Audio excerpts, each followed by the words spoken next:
Hello बच्चों, आप सभी का स्वागत है आपके अपने YouTube channel success will be yours में। प्यारे बच्चों, आज की इस क्लास में हम 10th क्लास के सब्जेक्ट साइंस के चैप्टर नंबर 10 लाइट के विषय में अध्ययन करेंगे। और बच्चों, जैसा कि पिछली क्लासेस में हमने पार्ट 1 में लाइट चैप्टर से रिलेटेड बहुत सारे इंपॉर्टेंट टॉपिक्स को कवर किया था, तो बच्चों आज की क्लास में हम एक और इम्पॉर्टेंट टॉपिक्स को कवर करने जा रहे हैं, जो कि है स्फेरिकल मिरर। राइट। तो स्फेरिकल मिरर को शुरू करने से पहले बच्चों मैं आपको लेटरल इन्वर्जन के बारे में भी बताना चाहता हूँ, क्योंकि लास्ट क्लास में हमने लेटरल इन्वर्जन के बारे में थोड़ा बहुत पढ़ा था। बच्चों याद करो कि जब किसी प्लेन मिरर के सामने कोई ऑब्जेक्ट रखा जाता था तो उस ऑब्जेक्ट का लेफ्ट हिस्सा उस इमेज में राइट नज़र आता था और उस ऑब्जेक्ट का राइट हिस्सा इमेज में लेफ्ट नज़र आता था। याद आया कुछ? तो बच्चों उसी को लेटरल इन्वर्जन कहा जाता है और इस लेटरल इन्वर्जन का हम अपनी डेली लाइफ में यूज़ देख सकते हैं। एप्लीकेशन ऑफ लेटरल इन्वर्जन बच्चों हम देख सकते हैं कहाँ पर? बच्चों आपने कभी एम्बुलेंस तो देखी होगी। एम्बुलेंस के बोनट पर एम्बुलेंस कुछ इस तरह से ना लिखा होता है, बल्कि किस तरह से लिखा होता है? इस तरह से, कुछ उल्टे तरह से एम्बुलेंस लिखा होता है उसके बोनट पर। क्यों? आइए जानते हैं बच्चों। इस इमेज को देखिए बच्चों, इस फिगर को देखिए। इसमें क्या है? एक आपको एम्बुलेंस दिखाई हुई है और उस एम्बुलेंस के बोनट पर लिखा हुआ है एम्बुलेंस, कुछ उल्टा इस तरह से। ऐसा इसलिए होता है बच्चों क्योंकि एम्बुलेंस में पेशेंट्स को हॉस्पिटल ले जाया जाता है और पेशेंट्स के पास बहुत कम टाइम होता है सर्वाइव करने का। तो जितना जल्दी हो सके पेशेंट्स को हॉस्पिटल ले जाया जाता है और जब रोड पर ट्रैफिक मिलता है तो वो ट्रैफिक को आसानी से हटाया जा सके, लोग एम्बुलेंस को देखकर उसको रास्ता दे सकें ताकि एम्बुलेंस वक्त पर हॉस्पिटल पहुंच जाए। इसीलिए बच्चों इसके बोनट पर एम्बुलेंस उल्टा लिखा जाता है। अब वो क्यों लिखा जाता है? देखो, क्योंकि इस एम्बुलेंस के सामने यदि कोई दूसरी गाड़ी चल रही है तो उसका ड्राइवर अपने साइड मिरर में या बैक मिरर में जब उस गाड़ी को देखेगा तो एम्बुलेंस उसको सीधा कुछ इस प्रकार नज़र आएगा और उसको पता चल जाएगा कि जो पीछे गाड़ी आ रही है वो एम्बुलेंस है और उसको रास्ता देना बहुत ज़रूरी है ताकि वो वक्त पर हॉस्पिटल पहुंच पाए। राइट। इसीलिए बच्चों एम्बुलेंस में जो बोनट होता है, बोनट पर एम्बुलेंस कुछ उल्टा इस तरह लिखा होता है ताकि सामने वाली गाड़ी का ड्राइवर जब अपने साइड मिरर में या बैक मिरर में देखे तो उसको पता चल जाए कि पीछे से गाड़ी जो आ रही है वो एम्बुलेंस है और स्पेलिंग उसको बिल्कुल सीधी नज़र आ जाए। राइट। तो बच्चों मुझे लगता है कि आपको ये कंसेप्ट समझ में आ गया होगा क्यों एम्बुलेंस के बोनट पर जो स्पेलिंग होती है वो कुछ उल्टी लिखी जाती है। ठीक है बच्चों। आइए बच्चों अब हम बात करेंगे स्फेरिकल मिरर की। बच्चों स्फेरिकल मिरर बेसिकली एक कर्व्ड सरफेस वाला मिरर होता है। प्लेन मिरर तो बिल्कुल सीधा होता है बच्चों, है ना, लेकिन जो स्फेरिकल मिरर्स होते हैं वो कुछ कर्व्ड सरफेस वाले मिरर होते हैं और वो भी बच्चों दो तरह के मिरर्स होते हैं। एक होता है बच्चों कॉन्वेक्स मिरर और एक होता है कॉनकेव मिरर। अब बच्चों मैं आपको बताता हूँ कॉन्वेक्स मिरर क्या होता है और कॉनकेव मिरर क्या होता है। बच्चों जब कोई मिरर की सरफेस जो उसका उभरा हुआ हिस्सा होता है, जब वो शाइनी सरफेस होता है, मींस किसी मिरर का जो मोटा पेट बाहर की तरफ उभरा होता है उसकी शाइनी सरफेस अगर उसी हिस्से की तरफ है, उभरे हिस्से की तरफ, तो उस मिरर को कहा जाता है कॉन्वेक्स मिरर। राइट। और उसकी दूसरी तरफ बच्चों हम बात करेंगे कॉनकेव मिरर की, तो कॉनकेव मिरर में मिरर बिल्कुल वैसे ही होता है जैसे आपने देखा कॉन्वेक्स को, लेकिन इसमें शाइनी सरफेस इसके दबे हुए हिस्से में होती है। जो पतला पेट, दबा हुआ पेट होता है उसकी तरफ शाइनी सरफेस या रिफ्लेक्टिंग सरफेस होती है। राइट। तो बच्चों मैं आपको दिखाता हूँ ये मिरर कैसे होते हैं। ये देखिए बच्चों, ये है कॉन्वेक्स मिरर, क्योंकि बच्चों इस मिरर में आप देखोगे जो शाइनी सरफेस है वो बाहर की तरफ उभरे हिस्से की तरफ है। ठीक है, ये जो मिरर है ना बच्चों ये उभरा हुआ है बाहर की तरफ और शाइनी सरफेस इसकी उभरे हुए हिस्से में ही है।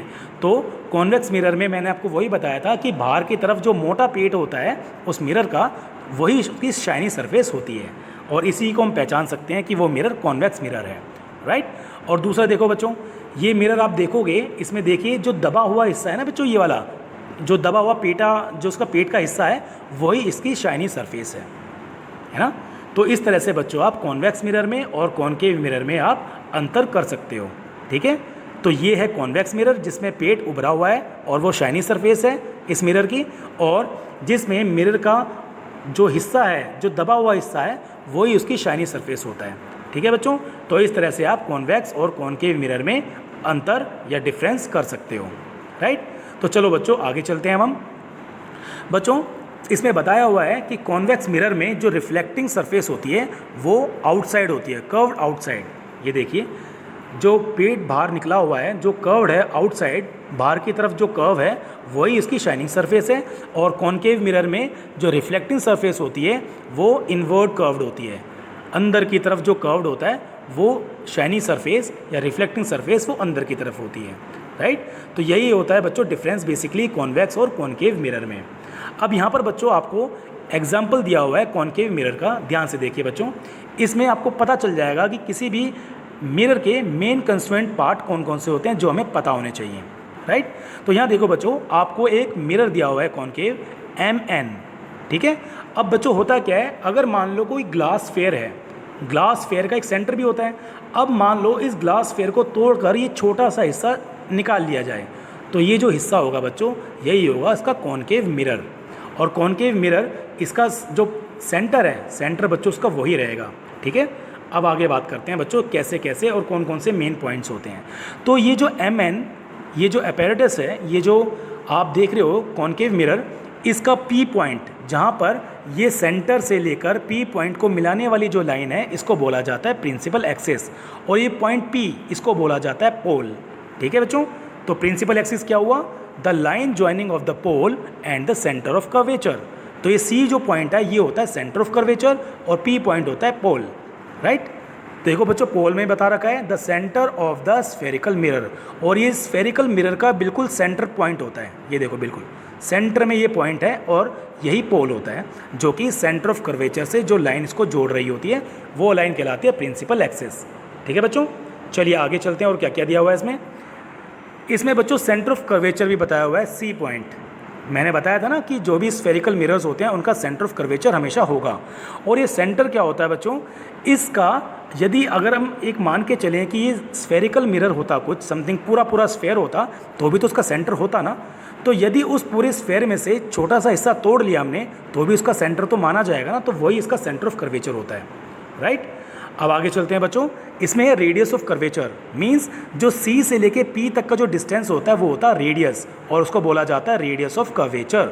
सो it is the distance between the pole and the centre of curvature, right. अगला है बच्चों फोकस। फोकस बच्चों एक ऐसा पॉइंट होता है जो कि centre of curvature and pole के बीच का जस्ट मिडिल पॉइंट होता है, बिल्कुल सेंटर का। आप कह सकते हो कि जो रेडियस ऑफ कर्वेचर है उसका मिड पॉइंट, उसका हाफ पॉइंट होता है फोकस। सो फोकस क्या होता है, the point on the principal axis where all the parallel rays actually meet और appear to meet after reflection. ये बात आपको बच्चों मैं बाद में बताऊंगा, जब हम रे डायग्राम बनाएंगे ना तब ये आपको बताऊंगा कि इसमें ये पॉइंट क्यों बताया गया है। अब लास्ट पॉइंट है बच्चों इसमें फोकल लेंथ। फोकल लेंथ बच्चों क्या होती है, F पॉइंट से लेकर P पॉइंट तक का जो डिस्टेंस है इसी को बच्चों बोला जाता है फोकल लेंथ, ठीक है। तो फोकस से इस पोल तक के बीच के डिस्टेंस को बोला गया है फोकल लेंथ, और फोकल लेंथ बच्चों हमेशा रेडियस ऑफ कर्वेचर का हाफ होती है, ये हम जानेंगे अब आगे। आगे चलते हैं बच्चों, ये देखिए relationship between focal length and radius of curvature. देखो बच्चों जो रेडियस थी उस मिरर की, उस रेडियस का हाफ जो होता है वो होता है फोकल लेंथ, और ये मैं आपको बता चुका हूँ अभी। अब हम बात करेंगे बच्चों रूल्स की, rules for making ray diagram by concave mirror. अब बच्चों कॉन्केव मिरर में जो रे डायग्राम बनाएंगे उसके रूल्स क्या क्या हैं, पहले रूल्स जान लेते हैं, उसके बाद बनाएंगे बच्चों हम रे डायग्राम, राइट। तो बच्चों सबसे पहला रूल देखिए आप, रूल नंबर 1। रूल नंबर 1 से भी पहले बच्चों आप ये देखिए, आपको एक मिरर दिया हुआ है कॉन्केव मिरर। इस कॉन्केव मिरर में प्रिंसिपल एक्सिस आपको दी हुई है जो कि C को P से जोड़ रही है, और उसके बाद उसमें फोकल पॉइंट भी आपको दिखाया हुआ है जो कि उस CP डिस्टेंस का बिल्कुल मिड पॉइंट है, क्योंकि CP डिस्टेंस है रेडियस ऑफ कर्वेचर, और रेडियस ऑफ कर्वेचर का हाफ होता है फोकल लेंथ। तो बच्चों इसमें पहला देखिए आप, जो पहला रूल है वो ये कहता है कि रे, जो कि एक लाइट की कोई रे जो कि पैरेलल जा रही है प्रिंसिपल एक्सिस के, वो हमेशा रिफ्लेक्शन के बाद प्रिंसिपल फोकस से होकर जाएगी। अब मैं आपको बताता हूँ बच्चों ये क्या बताया हुआ है इसमें।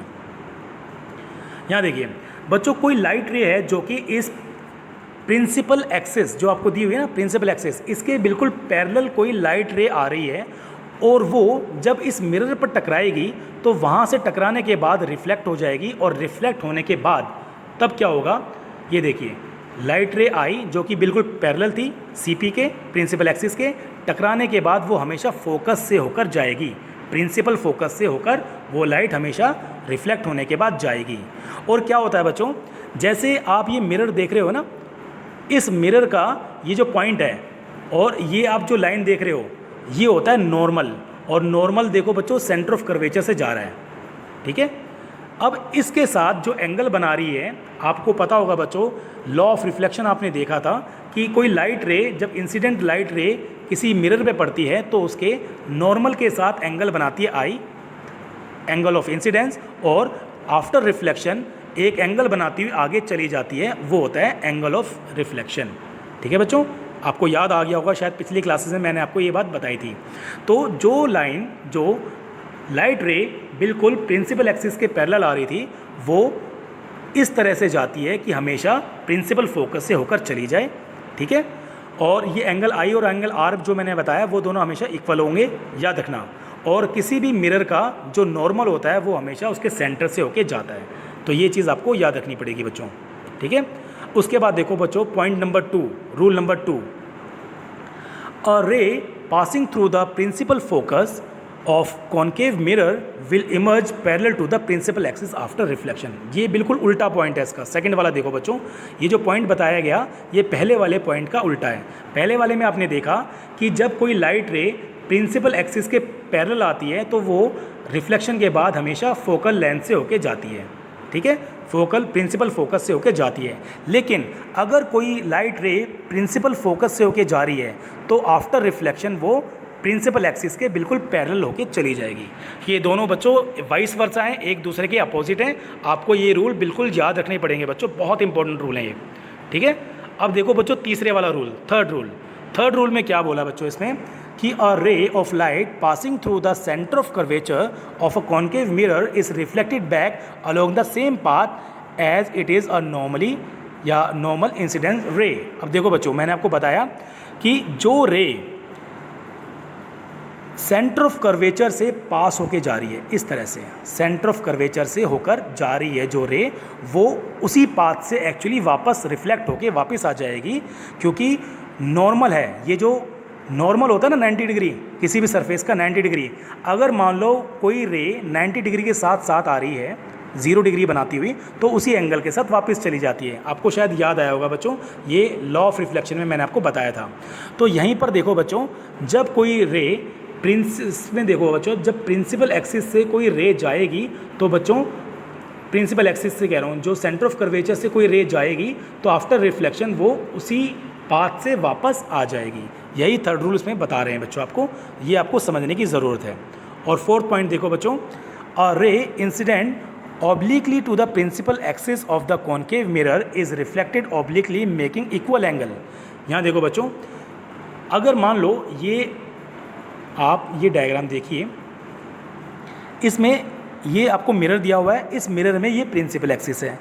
अगर प्रिंसिपल एक्सिस तक कोई रे इस तरह से आ रही है जो कि पोल पर टच हो रही है, तो वो जो एंगल प्रिंसिपल एक्सिस के साथ बना रही है बच्चों, उतनी एंगल को बनाते हुए वो रे आगे निकल जाएगी, राइट। तो ये जो एंगल बनता है प्रिंसिपल एक्सिस पर, पी पॉइंट पर, पोल पर, वो हमेशा एंगल बराबर होगा angle I is equals to angle R के, ठीक है बच्चों। क्योंकि प्रिंसिपल एक्सिस पर जो ये पोल है उस पर यदि कोई लाइट आकर गिरती है तो वो जो एंगल बना रही है एंगल आई, वो एंगल आर बनाते हुए बिल्कुल सेम एंगल बनाती हुई आगे रिफ्लेक्ट हो जाती है। क्लियर बच्चों। तो बच्चों ये थे सारे रूल्स जो कि आपको याद करने हैं, क्योंकि इन्हीं रूल्स के बेसिस पे आप आगे आने वाले टॉपिक्स को आप समझ पाओगे, ठीक है बच्चों। जो रे मेकिंग होगी, जो रे डायग्राम्स होंगे, उनको आप इजीली समझ पाओगे। तो बच्चों ये चारों रूल आपको याद रखने बहुत ज़रूरी हैं। तो बहुत बहुत शुक्रिया बच्चों जो आपने अपना वैल्यूबल और कीमती वक्त दिया इस वीडियो को और इस कंटेंट को समझने में। जो बाकी का बचा हुआ चैप्टर है बच्चों, हम पार्ट 3 में उसको कवर करने का प्रयास करेंगे।